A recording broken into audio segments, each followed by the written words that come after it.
Good afternoon, all the friends and the scholars here. I'm so pleased to be here, to be invited by Mr. Jie Xu and also the Museum of Asian Art in San Francisco.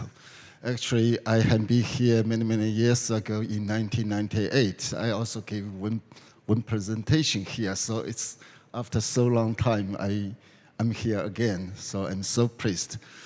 And so my presentation, the title is slightly changed a little bit. So it's now, I try to simplify it, the phoenix pattern through embroidery. I'm now working in the Zhejiang University in Hangzhou, the same city as Guolong Lai was there. But before that, I have been serving in the China National Silk Museum for more than 30 years. So basically, I would like to talk about more silks than the other objects from the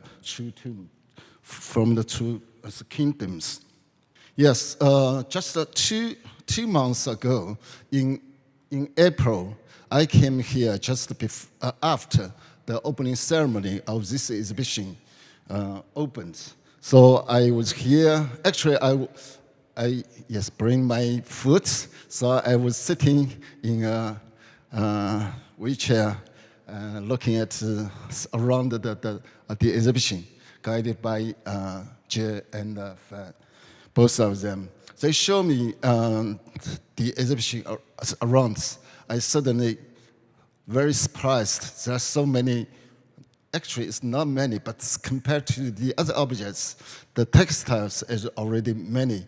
There are into like 5 silk objects from the Warring States period. It's so rare because that's the earliest complete silk garments excavated from the tomb. So 4 of them came here, and the one plus one reproduction of this one. So it's very rare. And these are the four objects, including 1 sleeve, 4 are original, 1 miniature of the garment, 1 textile piece that was used for tie the body, and the 1 is probably the face cover or the some cover in front of his face, and the 1 reproduction. And 3 of them have the pattern of the phoenix. So that's, I think that the title for the exhibition, The Phoenix Kingdom, is really good name. But to thank Professor Bagley this morning, have already given the introduction to this tomb. Actually, all these textiles, they came from 1 tomb compared to 1,000 other tombs they found in the two kingdom, but they didn't find, or they couldn't preserve better condition of the textiles.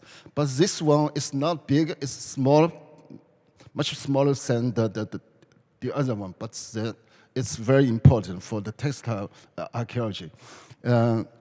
It was in 1982, in the winter, in the capital of the Chu kingdom during that time. 1 person is a female corpse. She was excavated with a lot of textiles. The number is like 35 pieces. The archaeologist is Peng Hao. He was the deputy director of the Jinzhou Museum, and the other important person is Mr. Wang Xu, who is the textile conservator, because that's the best person for the textile conservation. He moved the whole coffin into the museums, and they did a lot of work just in the lab. So that's why they can preserve the textiles so well. And after that, there's something research have been done, basically by 2 advisors. Peng Hao is the vice director who did the reports, archaeological reports for the whole tomb, because Peng Hao's wife is graduated from a school for the textile study. So he is also very interested in the textile research. So it's probably one of the reasons they can do a lot, it's very good work for this kind of excavation. And after that, he did another publication. It's the true textiles and the costume by the true people. So these are two very important publications. And then the other one is done by Wang Xu, because Wang Xu works with Ms. Shen Congwen for the Chinese ancient costume research. Shen Congwen published his work in 1981, but at that time, Mashan is not excavated. So after more or less like 10 years, more than 10 years, Wang Xu did the second version. So Wang Xu added a lot of information of the Mashan, the textiles and the costume from Mashan. But today, I would like to say something about the Mashan, the textiles from Mashan, because I think I have some kind of special relationship with the Mashan, because when the Mashan tomb excavated, actually that's the same year I went to the school for master degree. I started to study the history of silk and textile. So it's the same year. And in 1992, just when our museum, as my former museum, the China National Silk Museum was opened, I went to Jinzhou for the first time. I met Peng Hao, and also I saw the pieces. In 2009, I started to have a project working on the reproduction of the what we call the Eastern Zhou Dynasty textile and costume. That's the spring and the autumn period and the Warring States period. So I did some reproduction of the Mashan woven textiles. And in 2019, invited by Professor Fang Qin, who invited me to visit his museum in the Hubei Provincial Museum, and asked me to do some reproduction of the Mashan costume and the textile. Then I started to work on one piece. This is the first piece I would like to introduce. That's a gauze robe with phoenix and dragon and the tiger pattern. So actually, this piece have already very well introduced by Professor Bagley this morning. But yes, I would like to add something. I couldn't change the slides because I have I give the slides to here, so I couldn't change it anymore. I will show them. So this is the sleeve you can see in the exhibition, and also you can understand after Professor Bagley's presentation in the morning. But actually, this piece was found in between some layers of the person, because there are 2 to 35 pieces, but some of them they are not wrapped. But the body, the corpse, actually it was wrapped in 9 layers of the costume. But most of them, the costume are still, in a complete position. But just one piece, it's in between the 5th layer and the 7th layer. That's the 6th layer. That one is this one. But when they open, it's already broken. The 2 sleeves are separate as originally. And then the corpse, the back side is separate. So actually, when they found this piece, they gave 4 numbers to these 4 separate pieces. And also, they don't know what's the piece for the sleeves and also for the bodies. So they also give different names for that. So we have this kind of 4 pieces. But it's hard to identify which sleeve is the left or the right, because it's already separate. So we try to identify this, compare the pattern of the direction of the tiger This is the first thing we try to compare, and also checking all the details between the sleeve and these parts of the back, the body, and we found them. Then finally we identify this is the original position of the sleeves. So the piece on exhibition is number 11-2. So that's the right sleeve of the whole costume. Then if we look at the details, this piece was made, the ground fabric is we call gauze, or we call it complex gauze. Or if this complex gauze have the twined structure, and also with some plain wave in between something. So it's very unique. In Chinese, we have already seen a lot of complex gauze during the warring states and also handiness in many places. But this kind of ribbed with some plain wave in between, that's very unique. So this is one thing. And the stitch of the embroidery, what we call is the chain stitch. So they use the chain stitch to make all the pattern. So this is the technical.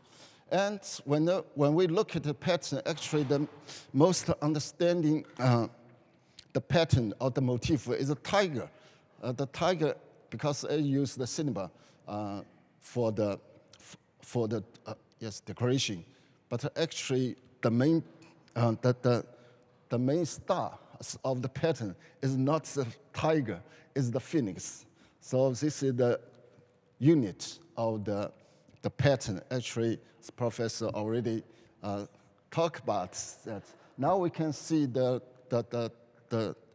pattern, the unit. So in the middle is the phoenix, and then we have some other elements, the tiger and the dragons.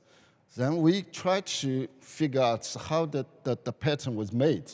So this is the motif or the design of the phoenix. So the phoenix is quite large, and the professor also really point out this is the line of the lozenge to make the structure. Then all this the other things I don't want to talk too much too more. Then there are other three small elements. So 2 dragons and 1 tiger. So, I read some article. Actually, I'm not the expert for that, but I read some article talking about the phoenix is the symbol of the middle Yangzi River, and then the dragon or the snake, they are probably the totem of the lower Yangtze Delta, and the tiger is probably the symbol of the upper Yangtze River. So the phoenix is fighting with 2 other symbols. The phoenix is fighting with the dragon, fighting with the tiger. So that means the true kingdom in the middle Yangtze River is fighting with both sides of the Yangtze. Then they put this one closer and make the phoenix. Then the phoenix is getting bigger, and then we can see the phoenix is fighting with the other two elements. But how to make the structure of the lozenge? Actually, the professor has already pointed out, yes, we can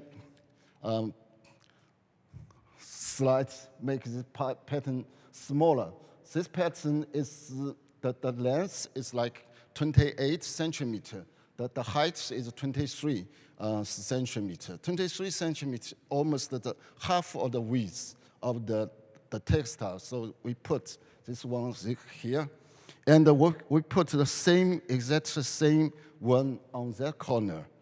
Then we make the symmetrical pattern.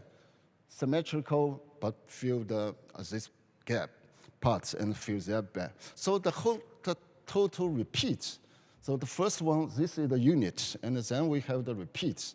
The the pattern could be repeated on the silk textile. So the total repeat looks like this Los Angeles structure, then with more detailed pattern. And the whole repeats. The length is 55 centimeter, more or less, and then the width is 46 centimeter. So that's the repeats of one fabric. So this is us in the middle, but actually this is the unit, then the repeats, but they make repeats more, so make it longer, so we can have this one. So our purpose, what Professor Feng told me, what I should do is to reproduce the whole piece. So we try to make the origin, the reproduction of the piece first.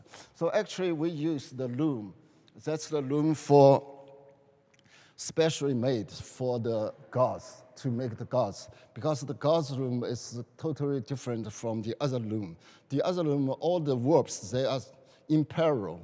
They are all straight, they are all in parallel. But the structure for the gauze, all the warps should be twined each other, so you cannot use the common handle or the common shaft to weave the gauze. So we make special gauze looms for this one. Then after that, once we make this gauze fabric, then we try to make the embroidery. But it really takes a long time, because to weave this kind of gauze, it takes now, I mean, we were making it in Suzhou, and it takes like one weaver if you want to weave the gauze. So for 1 meter, it takes like half months. So the whole, later I will explain. And for the embroidery, to weave one repeat, if you use one embroider, it takes like 3 months to weave, to embroider one repeat. So that's the speed. And so we try to reconstruct the layout, the tailor. So because that piece actually is already broken, we don't know exactly how it was. Basically, we have such kind of idea, but it has a lot of details if we want to reproduce the whole costume. But so luckily we have some other examples of the similar robes from the same tomb. So we study the other pieces and also try to figure out. So I don't want to speak too much about, because I'm talking about Phoenix. So I just want to show you. So the whole layout is like this. And actually it needs like 25 repeats to make one robe. One repeat is 55 centimeters, more or less like that. Sometimes it's changed a little. It has 4 tigers, 4 phoenix. So it means the whole robe has 100 phoenix, 200 dragons, 100 tigers on this robe. And it takes like, for the textile, it takes like 1 year, because we calculate it's more or less between 12 to 13 repeats, meters. So it lasts 1 year to make the whole fabric. Then it takes like 6 years if you have only one embroidered. But you can do it like more embroidered, you do it separately. But if you have only one embroidered, if it's only a family work, I mean, you have only one lady at home, you do it, then it takes like 6 years. So in total, like 7 years. This morning, professor asked me, if you did something, probably I prefer to have one. But I said, it should be after like 7 years. So Professor Feng, he never got my reproduction. And, but we did something. We tried to print the pattern instead of the as embroidery. Then make the piece. This is the real piece. I mean, it's printed textile. This is some structure we made before our research. So that's the first example I would like to talk about, the phoenix pattern. And then we have some simple one. So it's another embroidery that was made not for the costume, but for the quilt. So the pattern is it's also very complicated. But we can see the symmetrical phoenix and the dragons. They are all laid here. And but I would like to point out, because we have done something for the woven textile from the same period. So this is the piece fragments we got in different places.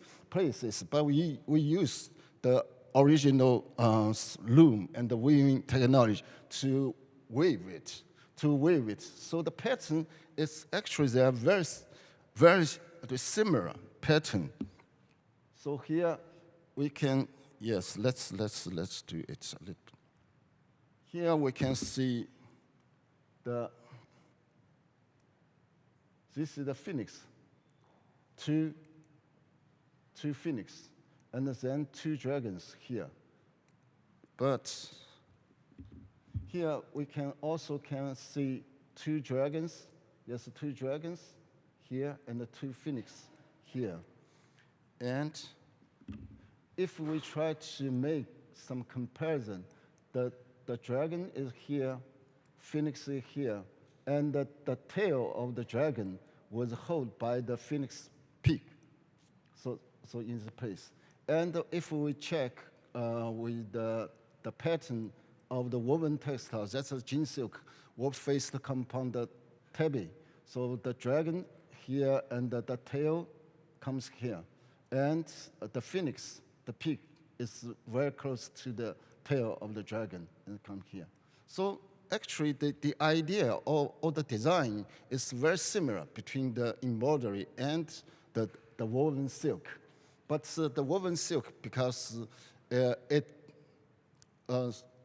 during that time, they cannot use more shafts or more head-ons to weave woven. So it's always very narrow in the warp direction.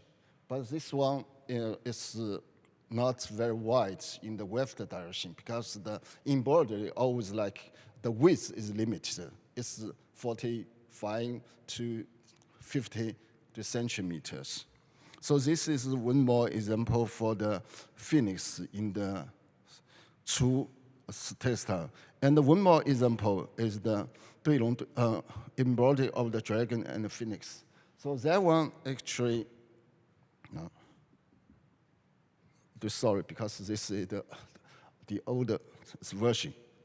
So here we can see the confronted phoenix and the dragons on this embroidery, also from the same tomb.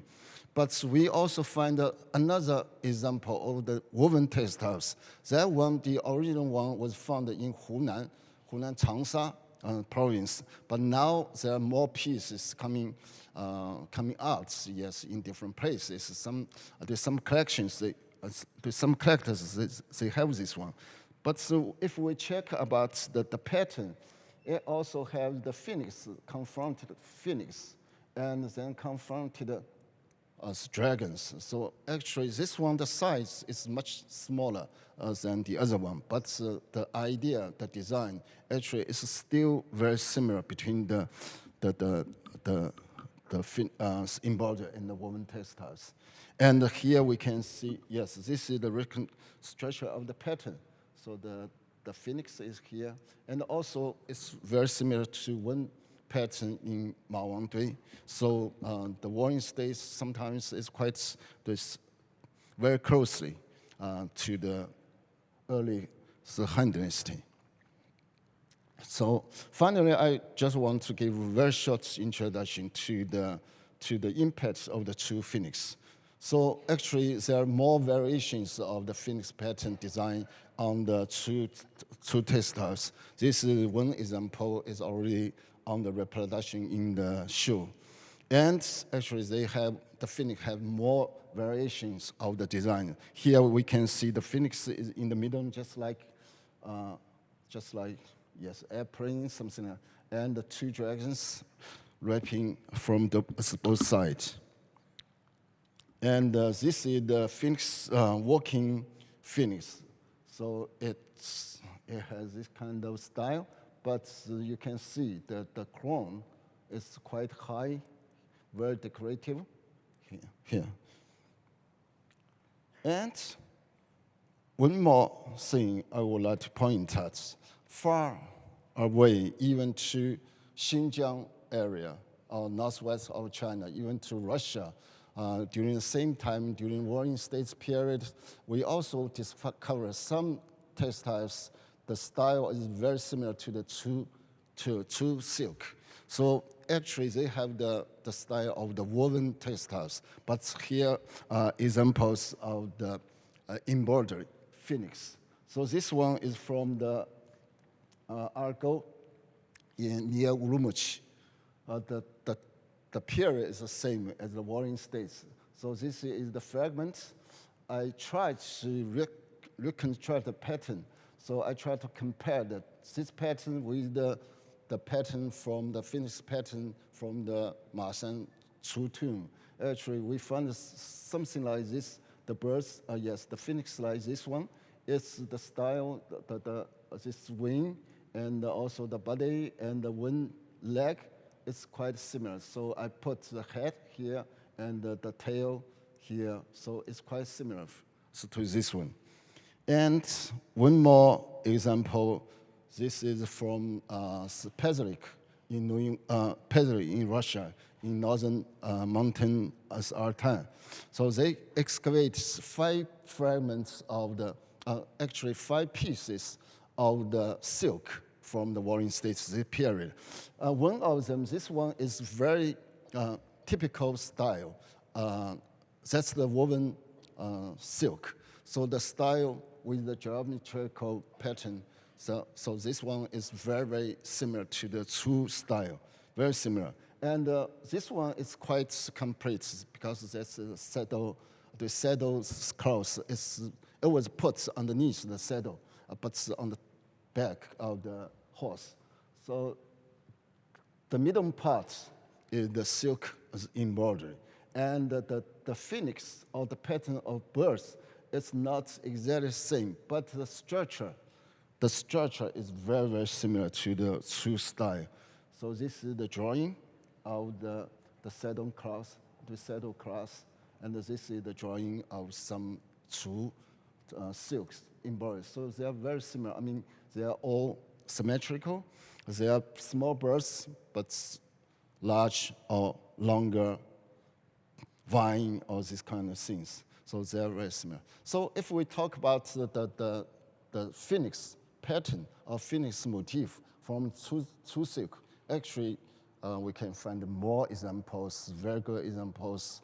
It's not only happened in the Chu kingdoms, but also it has very far influence, impact to the other places. So it's really a good topic for the Phoenix Kingdom, for our research, for the Chinese art history. So thank you. Finally, I would like to thank the directors in the Jinzhou Museum and the director Fang Qin, and also my colleagues. They are working. The colleagues in the National Silk Museum, they are still working on this project, and also thank the host here. Thank you very much for your attention.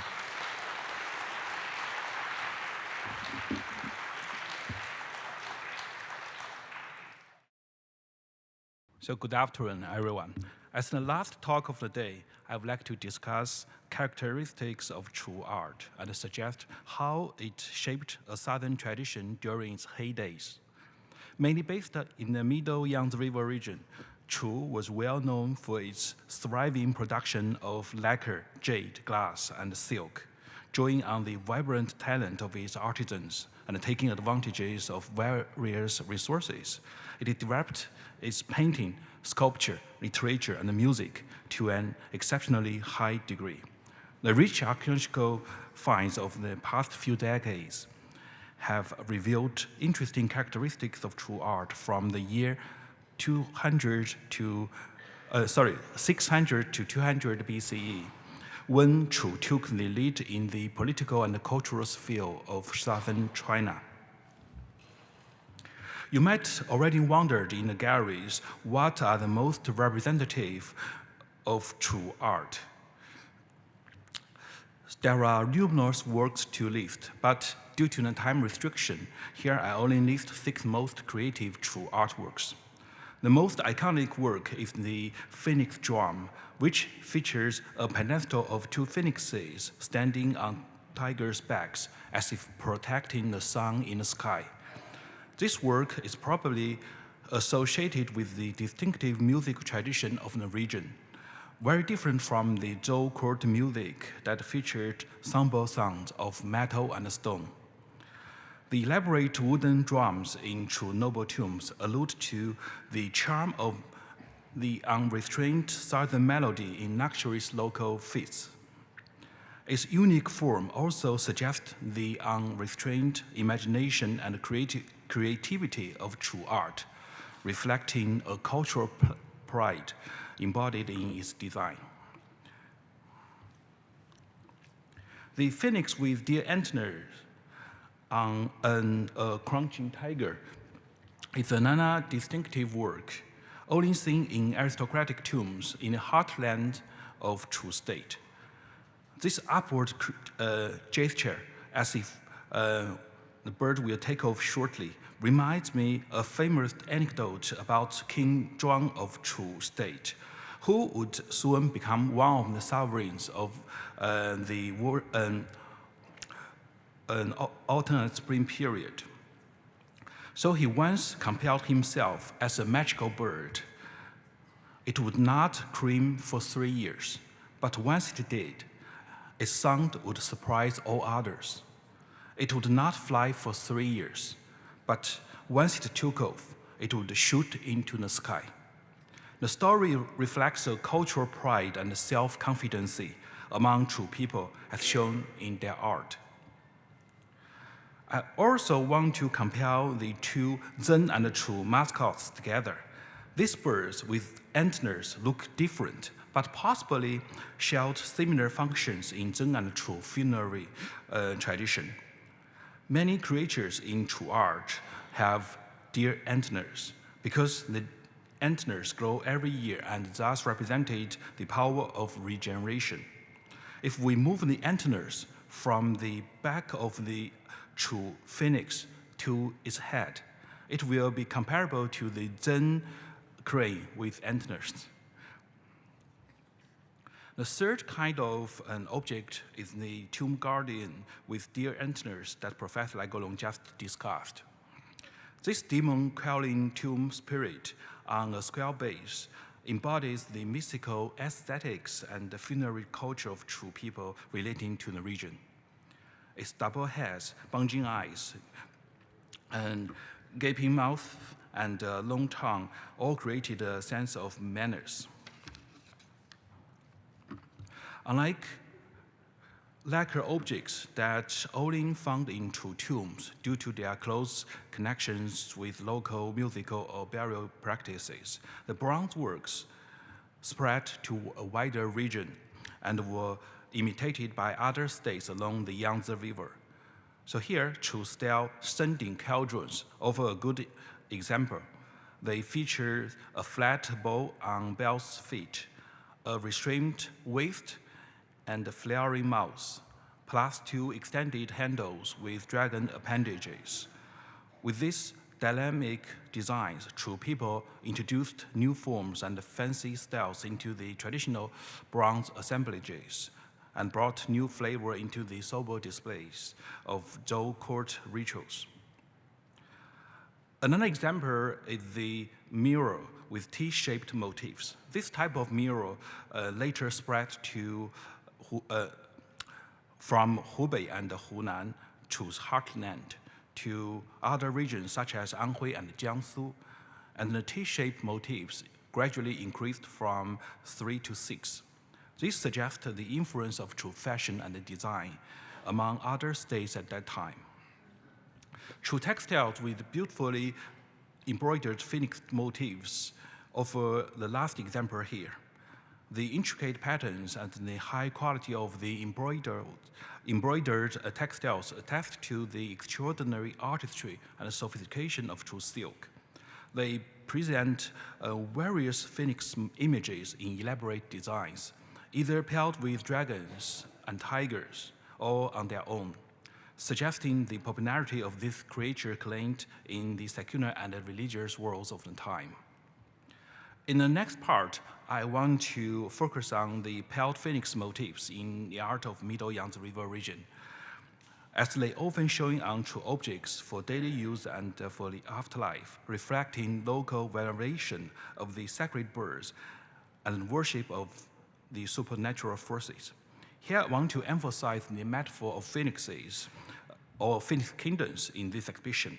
It not only suggests the splendor of these ancient states resurrected as a phoenix is reborn from fire due to the rise of modern archaeology, but also refer to that phoenixes often exist as male and female in a set. Thus, Zhang and Chu as two protagonists of the show. This is why we discuss them as closely linked set in discussing the art and culture of the Middle Yangtze River region, or on Jianghan plain. Here I juxtaposed the name of Zhang and Chu with their respective works, the earliest chime bell from the Zheng and the large ritual bell from Chu. To oversee the unruly southern frontiers, the Zhou king sent princes and officials to establish their fiefs to control major trade routes and important natural resources.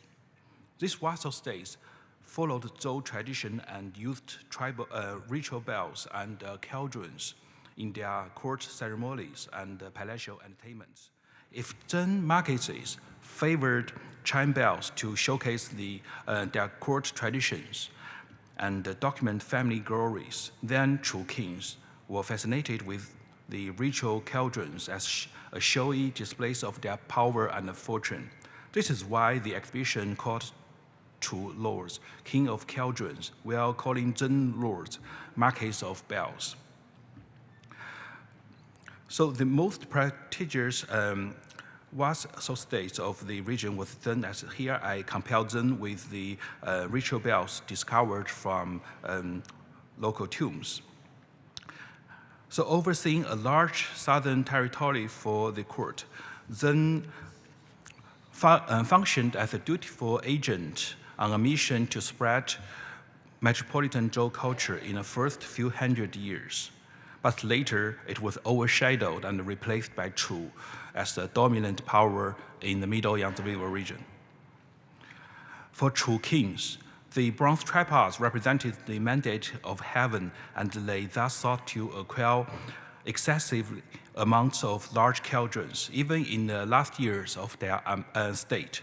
Weighing nearly 900 pounds, the left bronze tripod was found from the tomb of one of the last Chu kings, and it is still the heaviest cauldron from the Zhou dynasty. Here you can see I crossed off the largest one because Professor Zhang Changping just mentioned it's 2 centimeters larger in diameter, but in weight, this is still the heaviest one.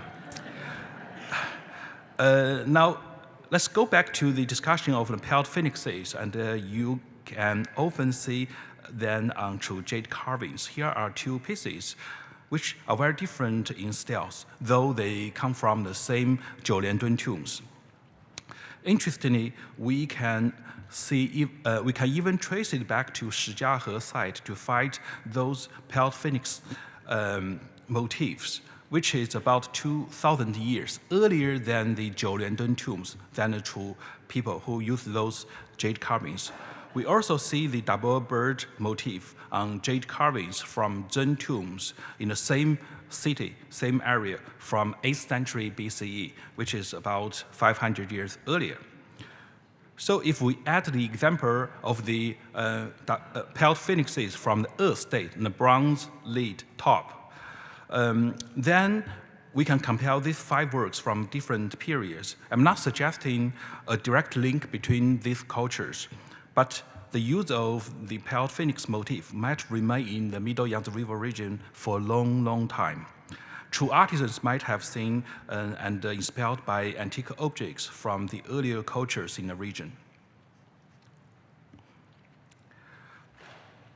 I also like to show another comparison across different mediums and periods. Indeed, the phoenix motifs are very popular in the art of the Middle Yangtze River region.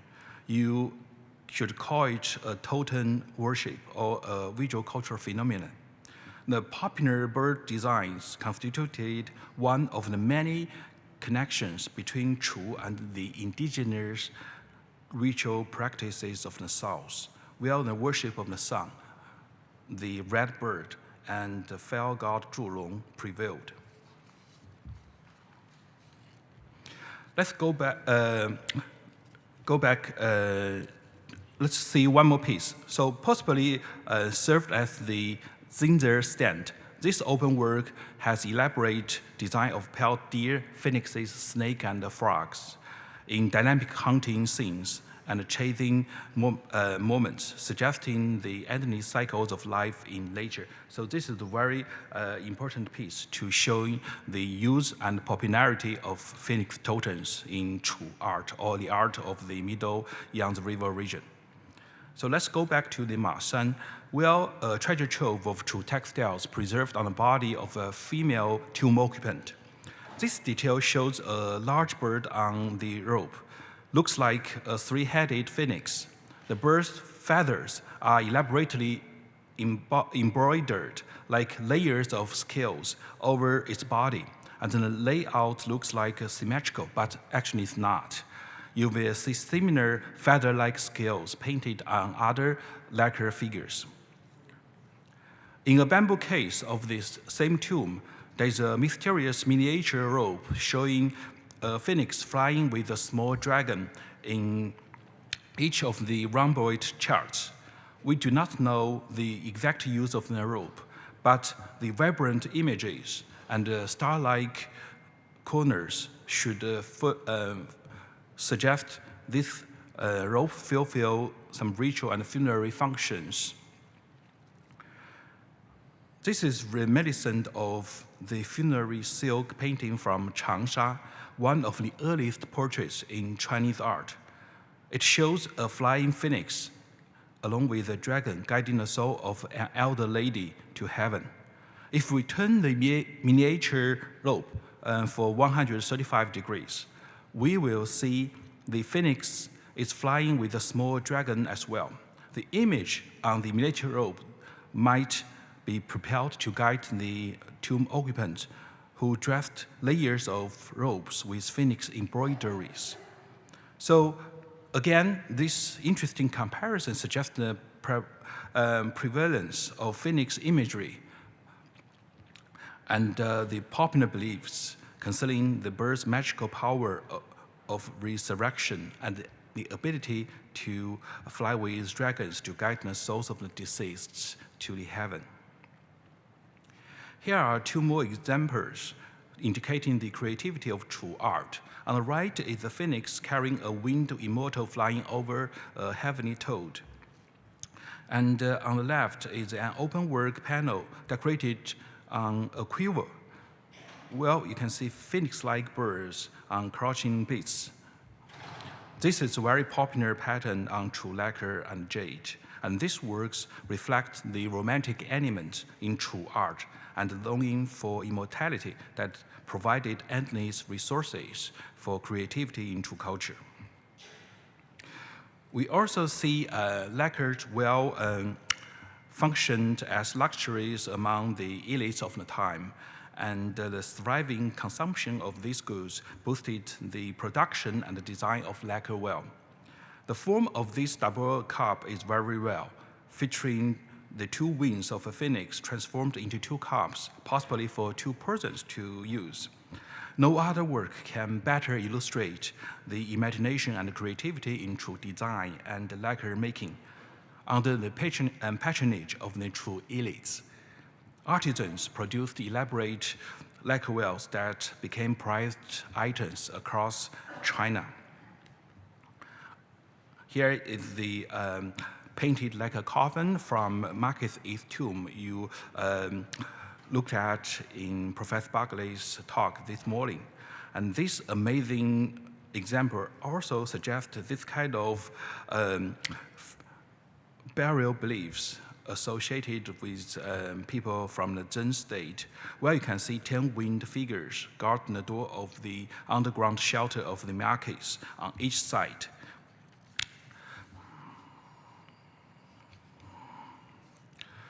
Okay, so as patrons of a prosperous material culture, the true elites were fascinated with ostentatious public displays that affirmed their wealth and prestige. So compelling evidence has indicated such a unique aesthetic has matured during the 6th century. So this is very important. We talk about starting from 600 BCE, and we can define a very clear or characteristic true art since then for 400 years. So here you see one important example from tomb number 2 at Sichuan, which belonged to a chief chancellor of the time and contained fabulous ritual bronzes, including a set of 7 sending cauldrons that represented the typical Chu style, which remained in fashion for over 350 years. The bottom example is the famous altar stand for wine vessels, full of dense openwork decoration made in elaborate bronze casting techniques. Its 12 dragon appendages attest to the true predilection for meticulous ornamentation and showy displays. The taste for splendor and flamboyance stimulated technical and artistic advance in Chu. Well-sophisticated forms, new materials, elaborate patterns, and original designs marked the pinnacle of Chu art and design in early China. The pursuit of eye-catching embellishments, especially dense serpentine configurations and animal-shaped appendages, brings in an extreme level of refinement to their works in bronze. Here again is a Zhunpan, another extraordinary example. I want to highlight it really exemplifies the artistic predilection for meticulous ornamentation and showing taste during the 5th century as well among Zheng elites, when Zheng aesthetic became nearly indistinguishable from that of Chu. So that's why from that period on, we discuss Zheng and Chu material together.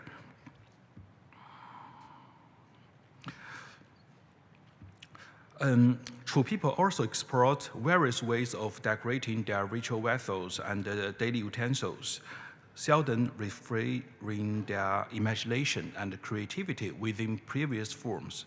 So here you see the pursuit of novelty and luxury developed into a distinct preference in designs and mediums among the Chu aristocracy.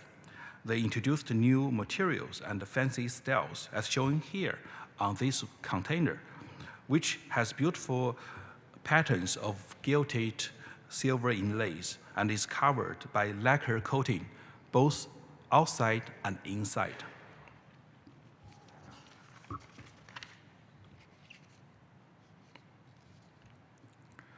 So here are 2 more examples to suggesting how bronzes are decorated and showing the artistry and extravagance of the time. The round vessel is elaborately made in the lost wax method for its openwork lid and gold inlay techniques on its body, while the square one features turquoise inlaid in geometrical patterns. The dense openwork decals, dragon-shaped appendages, and the sophisticated inlay ornamentation all showcase the accomplishments of design and technology in the Middle Yangtze River region.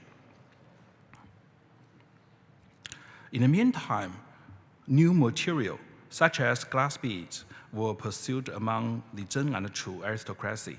Many locally produced glass beads are possibly inspired by similar sodium calcium glass beads imported from West Asia. This provides evidence for early cultural contacts or commercial exchanges between China and West Asia. The lamp's decoration here you see also suggesting a camel, possibly a reference of the caravans and the trade routes possibly already existed before the start of the Silk Road. Zheng and Chu nobles were among the first to use solid gold vessels in their palatial life and gold currencies. Well, in the meantime, they also decorated their vessels with gold inlays, precious stones, to pursue a luxurious and a glamorous look. So here you can see to some extent, Chu art indicates crucial stylistic changes as Bronze Age China entering a new historical stage. The demand for novel, sophisticated works stimulated art production beyond the conventional bronzes and jades, and encompassed shining gold, colorful glasses, luxury lacquers, and more perishable textiles prevailed. Lastly, an unprecedented naturalism and fantasy mark a key feature of Chu art. The famous narrative scene on the lid of a lacquer cosmetics box provided a vivid example of figure portraiture of procession scenes in a landscape setting, marking a breakthrough in Chinese painting, one transcending abstract patterns to embrace the lively depictions of narrative scenes and palatial life. Here I want to see you one more example, one sample that we did not get the luxury to borrow this time, some kind of painted scene on a crossbar from the Jiaoyuandeng tomb #1. And you can see a tiger suddenly attack a procession, and the passenger on the chariot scared so much, while in the same time, a brave warrior using a spear trying to stop the attack of the tiger. So very vivid depiction in Chu art. I also want to show you those tomb figurines, which used as replicas of servants and attendants that would accompany their deceased master in the next life. So those refined examples come from the Tazhong and the Mashan tombs, suggesting the mastery of naturalism in Chu sculpture. The graceful lady on the right, rendered with vivid facial hair and clothing details, possibly represented the mother of the tomb occupant. And we also see the servant on the right dressed miniature clothing and has a wig made of real hair. And the center shows a recent fashion show where models dressing Chu style clothes inspired the modern audience. Again, you see the winged figure standing over a flying phoenix and a magical toad, which possibly represented the sun and moon. The figure is likely a deity who could travel freely between different realms. I want to show you two more photos, which really show this kind of very interesting details on this birdman or windman's hair, and also the muscles of his arms. And you can also see the scale-like feathers covering his legs that eventually transform into a bird's claws. Very interesting details. On the latest discoveries from the mausoleum of the King Kaoli of Chu, we discovered two large heads. And you can see the scale-like feather pattern painted on the real head and the upper curve of the large mouth of the head possibly suggest the original figure were possibly winged men, as we just saw. This kind of votive sculpture suggests the possible link among the divine figure, the cosmos, and the afterlife journey in true culture. We also see other examples, such as jade carvings of winged men in true tombs and bronze figures riding beasts in Zhen tombs. The frequent presence of the magical figure is not an isolated phenomenon, but a result of the flowering of a vigorous shamanistic culture that was fascinated with human-animal communication and the exploration of otherworldly realms along with immortals.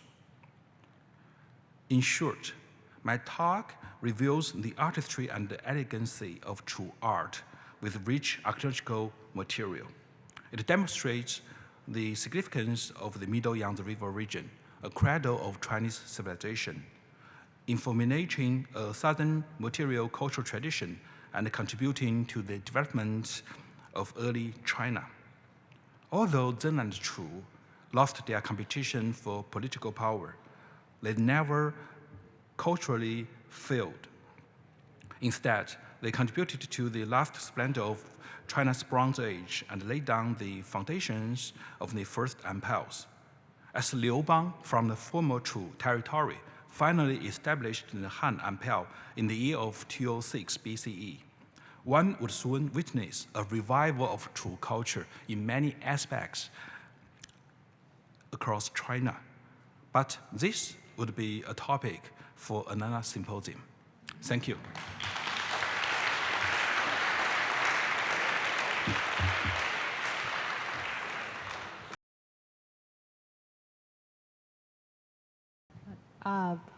Can you hear me? Thank you for the talk. I have a question for Professor Hunt. About the weight of the silk. Is the scholar weighted in the ancient silk, and how does that compare to the modern silk that you are trying to reproduce? And also the embroidery, the string you use, again, the differences between the ancient ones and the modern ones, and how you color them, the dye color. Thanks. So you mean the weight? Yeah. Yeah. Okay, thank you for your question. Actually, we didn't weight that piece, the piece of the embroidery, tiger and the dragon and phoenix. Some of them, for example, Ma Wangdui has one gauze rope. That one's a weight. It's more or less like less than 50 as grams. So that's probably not so many pieces we have weight, because the piece is very hard to remove it from the support or something. So it's very hard to say. But this one, actually, the structure, because that's also the gauze, and the structure is really one of the lightest type of the silk fabric. And also the weight, the difference between the weight between the old pieces and the modern pieces. Actually, I think there are several reasons. One is the threads, the filament of the silk cocoon, because each silkworm will spin one filament. So the silkworm, the species of the silkworm during that period is normally smaller than today's. We have already studied a lot of cross-section of the filaments and found all the thickness of that period is much smaller, thinner than today's. So that means normally if you use the same number of the filaments, you will get thinner the threads for weaving.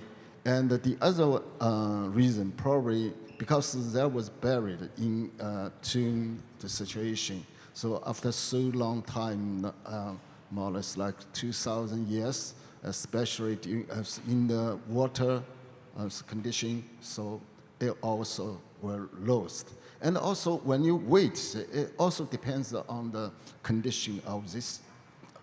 When you wait, if it's raining outside, probably you can get the heavy weight number. So I mean, for us, our purpose to make reproduction, weight is one thing. It's not the most important thing.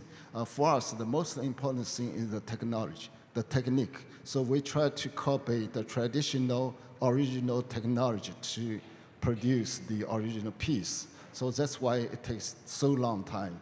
If we just want to copy, make a simpler one, yes, because we have different purpose. For example, the piece shown on display here in the exhibition, because I think they use the common, the plain wave silk, because plain wave silk is something, it's easy. So normally we just find something similar, then use it for our reproduction. But the embroidery, it takes time. And also for us, when we do the embroidery, we try to use the nature dye, the vegetable dye to dye the color. So it takes longer time. And also, it also depends on, we have to do the analysis of the dye stuff before that one, then try to figure out how the process of this dyeing. So it's really, but I think it's a very good way to study the objects, study the history, not only the arts, but also the technology history. Thank you.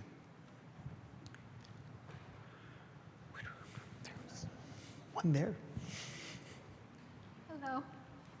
Both talks were very wonderful. Thank you. Can you hear me? Okay. And I have a question about the fabrics that Mashan, is that how it's pronounced? Yes, Mas. Okay. And I understand the fabrics were preserved because the tomb was totally waterlogged, totally filled with water. And my question is, do they know when they buried the fabrics? Is there any evidence that they knew when they buried the fabrics that if they filled the tomb with water, the fabrics would be preserved, and therefore they did it intentionally? Or maybe it was just an act of nature that somehow the water filled the tomb? And are there any other tombs that were waterlogged like that and the fabric survived?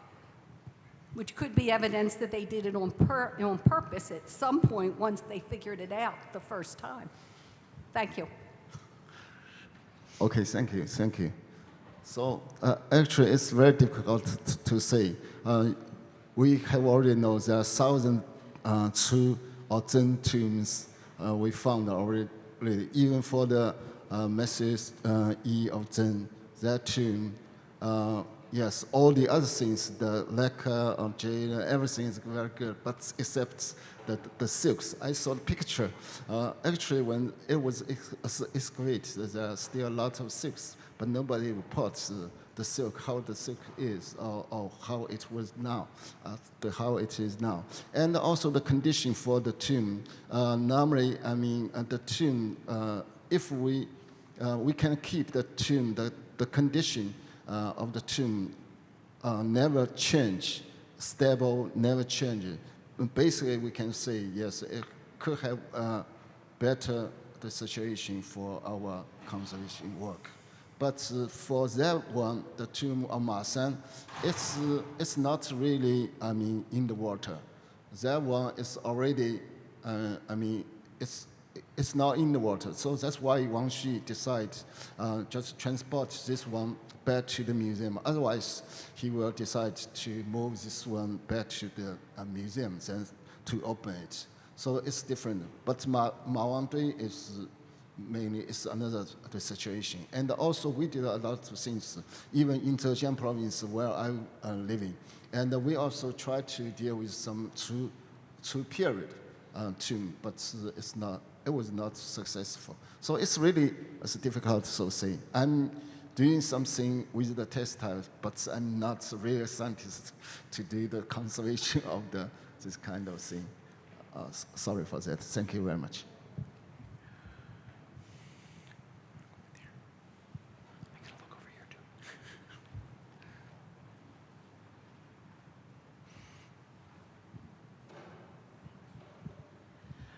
Thank you for your presentations. They were wonderful. I concur. And I have a question for Professor Zhang. I see that very, very early on, pretty much everywhere in China, we see the association of the tiger and dragon even as early as the Shishui Po tomb in Puyang. But to my knowledge, we don't see as much of the north-south association with the red bird and dark turtle or the frog as early on in northern areas. And what struck me in the imagery that you presented is that we have a lot of birds that are at the top register of pieces and then frogs at the bottom. And I was wondering to what extent, in central Chinese literature by, say, the Qin-Han dynasty, we have a very clear association of the 4 directions with the 4 cardinal animals, including the red bird and dark turtle.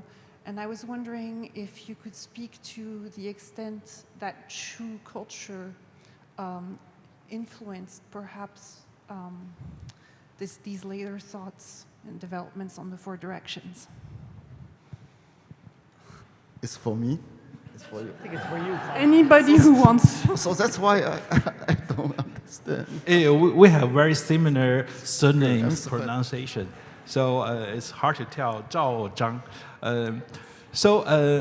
Thank you for your question. I think it's very interesting inquiry because we know in historical sources we have the mentioning of phoenix, we have Zhu Quan, the red bird, but maybe there are different things, and I know some kind of historical books explained they're quite different.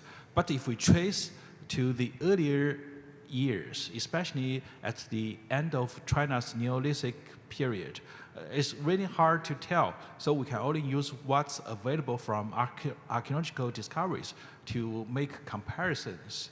And I believe the sacred bird worship definitely existed a long, long time, even on the Central Plains, where Zhou people associated themselves with some kind of sacred birds. And Chu people, here I just want to highlight, I picked up this kind of pelt phoenix or sacred bird patterns that I think they can be more safely associated with later Chu images of phoenixes on embroidered textiles and lacquer pieces. And for redbird, I believe Chu people have some kind of ideas about the cardinal directions and this kind of worship associated with those sacred bird associated with sun, with the fire god Zhu Rong. So that's some kind of, task for future archaeologists to explore. Thanks.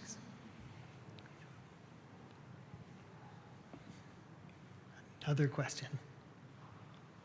Oh, now we're back way over here. Hey, Jenna, come on around the front. Professor Wang. My question is for Professor Zhang.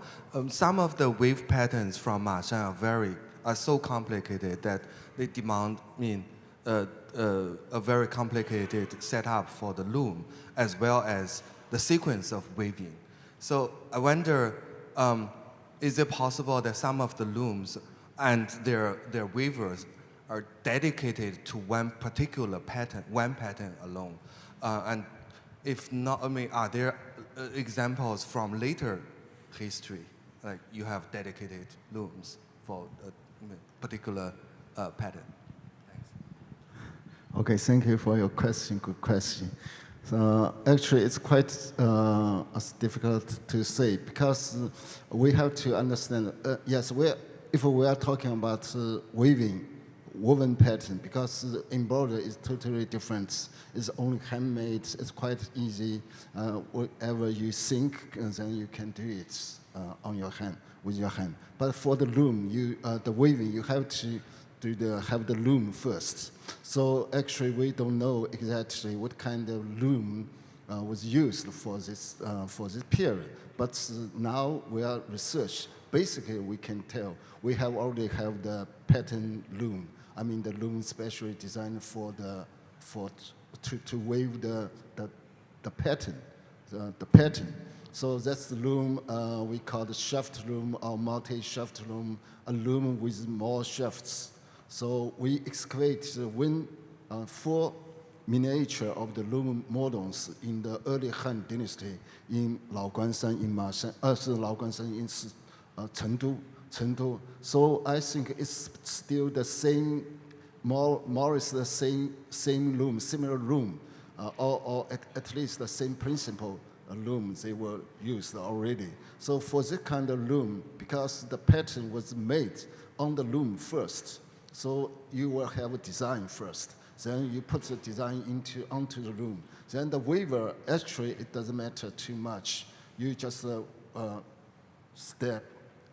make the treadle and lift one shaft, then the second, then the fourth, the third, or something like that. So the main point, the key person is the designer, or maybe the person who set up the loom.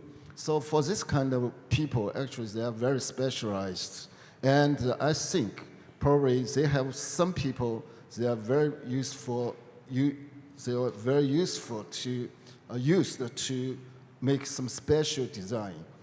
From the Masan tomb, actually, for the weaving pattern, actually, we have several types.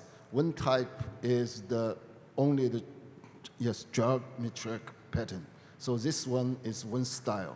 It's quite similar. So probably this is kind of one designer. And then there's one particular pattern which had the imitation of the geometrical structure, but with more phoenix, birds, or dragon, animal, and even dancers. For this kind of pattern, or the pattern much more similar to the design of the embroidery. So for this kind of pattern, I think should have someone else to make design or set up a loom. Then if we find something one tomb, probably there's some different textiles from different workshops they come to here. So it means there's market or there's some special trade or trade way, then people can exchange the products. So I mean, this is my answer. But if we talk about late period, especially if you need some more more skill, so that in that case, for example, I studied more the Central Asia textiles in the Tang Dynasty. During that time, actually they do the weaving.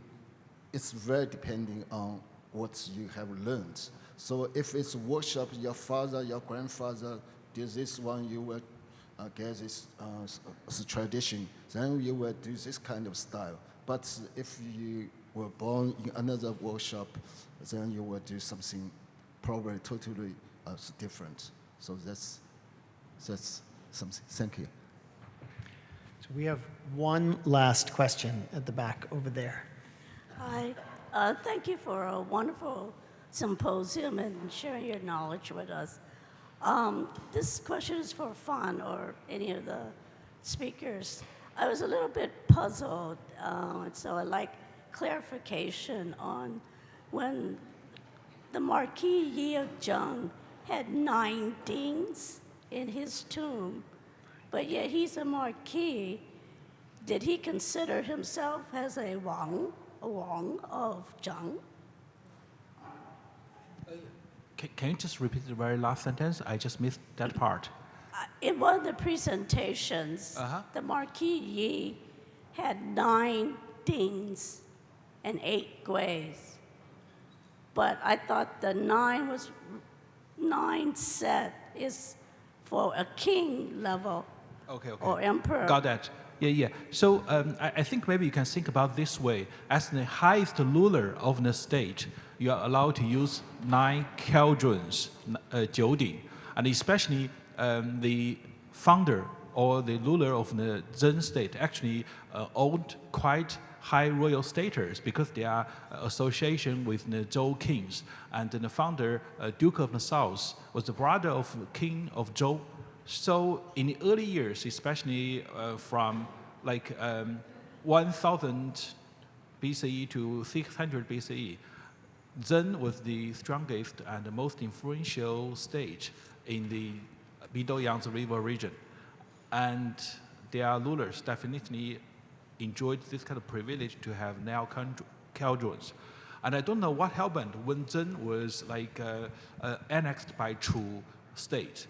But I believe Chu kings still like let the Zhen lords preserve their privileges to use and maintain themselves with 9 cauldrons. That's why the Marquis still had 9 cauldrons in his tomb.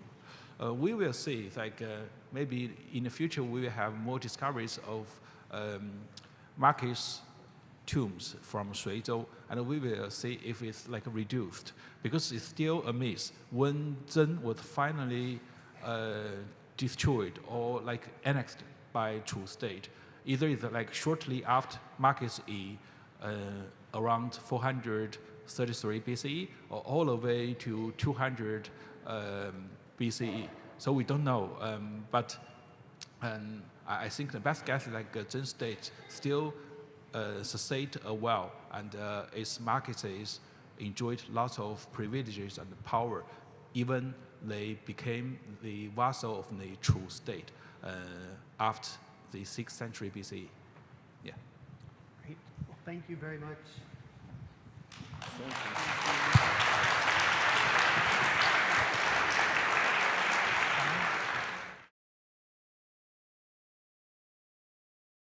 For hosting today's symposium. It's a very, very tough job, standing both in the morning and in the afternoon all the time. And thank you all museum staffs for preparing this great event. So what a wonderful day of fruitful discussions and interesting topics. And I hope you all enjoyed the Finished Kingdoms International Symposium. And many thanks to our presenters today. I truly believe this symposium offers a better understanding of the exhibition and the Bronze Age art of the Middle Yangzi River region. And many of you might want to check some details back in the gallery. So we will open the pavilion till 6 o'clock today. So you will have enough time to view the exhibition again before many precious loans to travel back to China again. And I hope it's like we will see them again in the near future. So this symposium pays tribute to benchmark research of true art in the US in the past. It includes Noel Barnard's and Casey Tang's pioneering research that initiated scholarly attention to true archaeology in 1959, before the large-scale excavation of true tombs started. It also includes the Secular Galleries Symposium, New Perspectives on True Culture in 1991, and the symposium Defying True, Imagery and Reality in Ancient China, held in New York City in 1999, 2 fundamental symposiums that shaped our understanding of true art for years. I'm glad that Colin Mackenzie, a contributor to the Secular Symposium 35 years ago, is a presenter today. And John Major, an organizer of the New York City Symposium, is a contributor to our catalog, though I'm sorry he could not join us for some reason today. These studies and symposiums, along with those in China, especially held by universities and museums in Hubei province, have greatly impacted the understanding and exhibiting of true art in the academic and the museum worlds. The symposium today, along with the exhibition, encourage us to think about the key question: how archaeology have enriched and updated our knowledge of the past. Major discoveries in recent decades, one after another, have constantly driven us to renew our understanding and reconstruct our vision of early China. As you have seen, from the bronze and silk manuscripts in the 1930s to the Chu capital in cemeteries in the 1960s, then to Marcus E's tomb in 1978 and the Jiuliandun tombs in 2002. These finds have greatly supplemented the scant knowledge accessible from historical and literary resources. Amazing discoveries have shown key factors that lead to Chu's growth from a small kingdom to a regional power, indicating characteristics of Chu culture and the significance of this southern tradition. In the past 2 decades, in particular, remarkable discoveries of Zhang tombs, many excavated by Director Fang Qin and his team, have revealed the forgotten glory of Zhang state that was omitted in China's historical books. The museum world previously displayed Chu art alone in its own galleries, or never combined the display of Marcus's tomb with the Jiuliandun tombs in their displays. But the new finds from Hubei have urged us to juxtapose Zhang and Chu material together in this pioneering exhibition. This allows our discussion to cover the early years of the Zhou dynasty, when Chu style is hard to define in the Middle Yangtze River region. In other words, we have learned to consider a larger picture of the region and applied a multi-layered, holistic view to examine Chu. As Chu developed and thrived on this fertile land full of natural resources, it gradually evolved into a collective memory and a poetic symbol in the Chinese consciousness. Now we can trace back to examine the pre-life stories of a powerful Chu before 600 BCE to show a distinctive southern culture on the Jianghan plain that had multiple origins, such as Zheng. Our knowledge of the remote past always needs to be filled in with new patches brought by recent archaeological finds. You might have heard about the latest excavations of the mausoleums of Chu kings at the Wangdun in Anhui and also at Xiongjiazhun in Hubei, which will certainly bring us new amazing discoveries and more knowledge about Chu, though I still wish we could save enough sites and tombs for the future generations to discover and study. Last but not least, I want to use this opportunity to highlight the role of Asian Art Museum in promoting the understanding of Chinese art and facilitating US-Sino cultural exchanges in the past 6 decades. As San Francisco is the gateway to the Pacific and Asia, the Asian Art Museum carries the mission to showcase Chinese art and culture on this important national and international stage. We are proud to say that the Asian Art Museum so far has not missed any major Chinese art exhibitions that toured in the US. When the Taiwanese government sent out the National Palace Museum's court treasures in 1961 and then again in 1996, and when the Chinese government sent out its wonderful archaeological finds in 1974 and then in 1999, San Francisco was always chosen as the exclusive venue on the West Coast. These blockbuster exhibitions received over 1 million visitors in total and had far-reaching influences for years.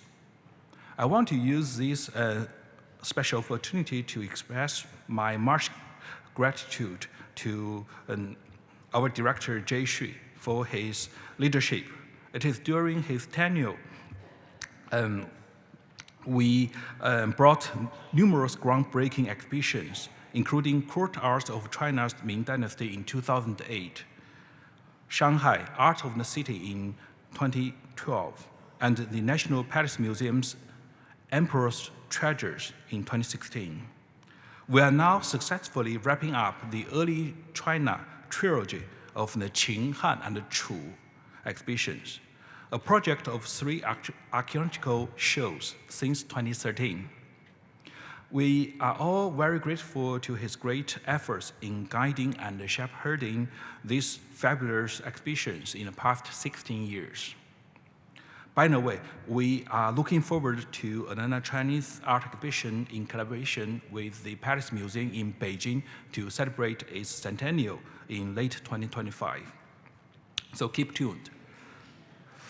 I really like the English poster of the show and its slogan, "Erased from history, reborn as legend." Our Chinese visitors also tell me this show makes them feel like time travel as 一眼千年 or one gaze 1,000 years. These comments really mark the significance of this exhibition to our research and audience here in the US. With fabulous artworks from exhibitions, Phoenix Kingdoms explores a historical epic of 800 years in the southern territory of Zhou dynasty, offering a real opportunity to learn about the complexity and diversity of early China. I hope this exhibition will make a benchmark in the history of displaying Zheng and Chu art outside of China. Finally, I would like to thank again those institutions and individuals who helped make this exhibition and the symposium successful. And thank you all for attending this event today. So please use the opportunity after this event to have a final work in the pavilion or check out a catalog in the museum stores, and we open till 6 p.m. today. So thank you all.